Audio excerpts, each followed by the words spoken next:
why I look at it is like this. If Tommy goes over there and he can't beat Jake Paul, yeah, well, let's just say he got paid millions of dollars for nothing because he didn't deserve it. Hard to say, isn't it?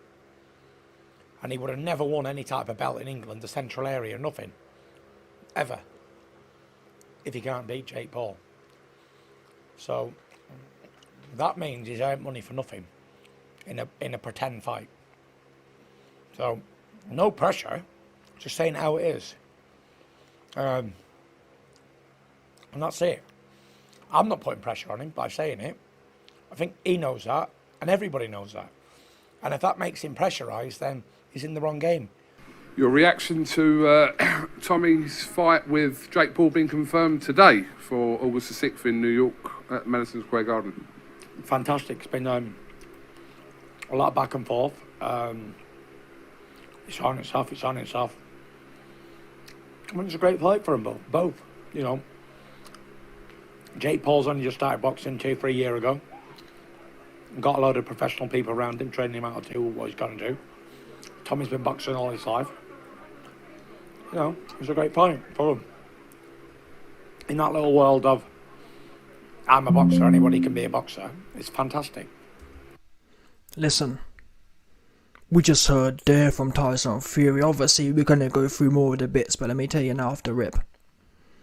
This fight ain't just a YouTube fight. Tyson Fury just said, yeah, this fight's great for the weird boxing, YouTube boxing fights. This fight's a real boxing fight. Yeah, you got so-called real boxers like Bum Dal O'Reilly. Not just him, there's a whole bunch of so-called real boxers who ain't doing nada. Yeah? So scrap the whole YouTube boxing thing. I understand from Tyson Fury's point of view, he's at the pinnacle of the whole game, but take a step back from that.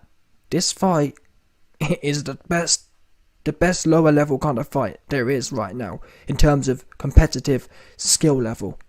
No cap, yeah?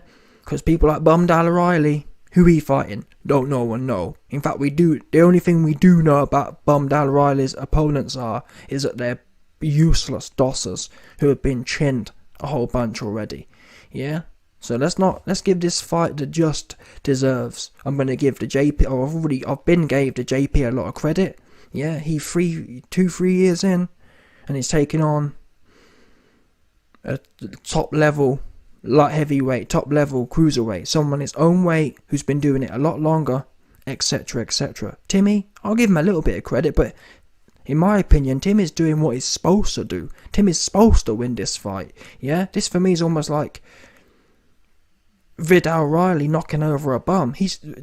Timmy Fury's supposed to win this fight. Yeah. But nonetheless, assuming he turns up, I give him credit for taking it, because he could have carried on. Well, assuming he turns up, there's a chance he won't turn up. But if he does turn up, then I give him credit because he could keep doing what Vidal's doing.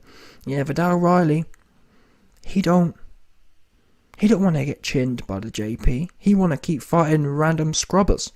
That's what he want to do. Yeah. So I give Timmy Fury credit for getting in there and running it, and obviously the JP gets all the props as well, no doubt. I think Tommy knocks him out.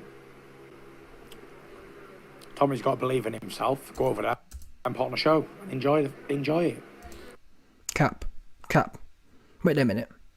Tyson Fury says, I think Tommy Fury knocks him out. Yeah? And then says, Tommy's got to believe in himself. And this really, I feel sorry for Tommy. I feel sorry for Timmy, sorry. Timmy, I mean, his family aren't horrible, but they're just honest, unconscious. Unconscious in Tyson Fury is honest. And honestly, if you really want to know how Tyson Fury honestly feels about Timmy, you just heard it there, yeah? Timmy has got to believe in himself, which means, bear in mind people, Tyson Fury spends a lot of time around Timmy. Why would that come into his mind? Because you've just said Tommy knocks out Jake Paul. If Tyson Fury really believed that, his next sentence wouldn't have been, Tommy needs to believe in himself. And that's what I'm saying, the subconscious, people get caught slipping with the subconscious. That's where the whole body language BS comes from. Body language analysis, that all comes from the subconscious, things you don't control. Yeah? So we can all, We can all lie in a statement, oh yeah, Tommy gonna get the KO.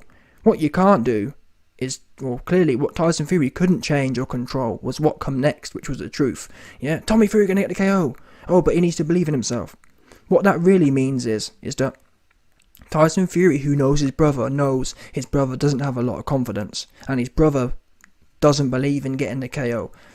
If Tyson Fury thought Tommy believed in getting the KO, all you would have heard from Tyson is, Tommy gonna get the KO, and here's my betting slip. Yeah, he don't need no belief because he is the KO of the JP. You know what I'm saying? People, you know your family, yeah? And if you know your family and you're saying he needs to believe in himself, that means he's been showing you things where he's been lacking belief. Yeah, I've told you, man, before. There's evidence that Timmy Fury has no whiskers. His whiskers are soft, even though he's got that sharp Chad Tyrone jaw. It ain't worth a lick. It's glass. Yeah, Timmy, don't get me wrong, Timmy's got the great modelling jawline. Unfortunately, it's sculpted in glass. Oops. And that's why Timmy and Tyson don't have no confidence. He's getting paid a lot of money to have a fight with a guy who's never fought an actual boxer. So, you know. More fake capping. He's saying, so, what, a second ago you just said Timmy needs to believe in himself. Now, Tyson, let's get something straight here, folks. Tyson Fury is a great chatter. He loved to chat. He a great capper as well. He loved capping. Yeah? So he just said, Jake Paul ain't got no experience and it's an easy money payday. Like I said, straight cap. He capping right now. And the best thing to do, if we're lying, the JP, I've got more videos coming soon on this topic, yeah? But if we're lying, Tyson Fury, we want to see the betting slip of you going all in on your brother. Brutal. That's a brutal bar there from Tyson Fury. Listen, Tyson Fury is in an elite category. Yeah, he can perform. Timmy, so far, has not demonstrated any of that bottle, any of that nerve. Yeah, he got a flappy one between his legs, a big flappy moist one. I'm not putting pressure on him by saying it. Flange. I think that's he knows what Timmy that, got. and everybody knows minerals that. In there. If he did, if that he makes him knocked out Daddy then Longneck, he's who in the fought wrong last game. time. He couldn't do nothing. I actually lost money betting that Timmy would knock out Daddy Longneck. Daddy Longneck was brought in there to jump on the floor, and Timmy still couldn't finish his dinner. Yeah? So I'm glad Tyson Fury is publicly lambasting Timmy, because all this is doing is lamping pressure on, which makes it good for me. Why? Well, I'm betting on Jake Paul to win, so Tommy will crack. Yeah, he's been desperate for a way out. Oh, my dad can't come, and yeah. And now, not only has he got to come to the US, he's now got his brother telling him, listen, Timmy, if you don't win, you're finished. I mean, and the worst thing is, Tyson Fury isn't even lining out the worst case here. Tyson Fury is saying, if you don't win, imagine, in Timmy Fury's mind, he's going to be running through, wait there a minute, Tyson just said I'm finished if I don't win. What happens when Jake Paul knocked me spark out? Tyson Fury doesn't even consider that, does he? And that's actually a good possibility. I think there's more chance of Jake Paul scoring a KO win than there is of Tommy Fury winning, full stop. And I'm going to back that to the bank as well, no doubt.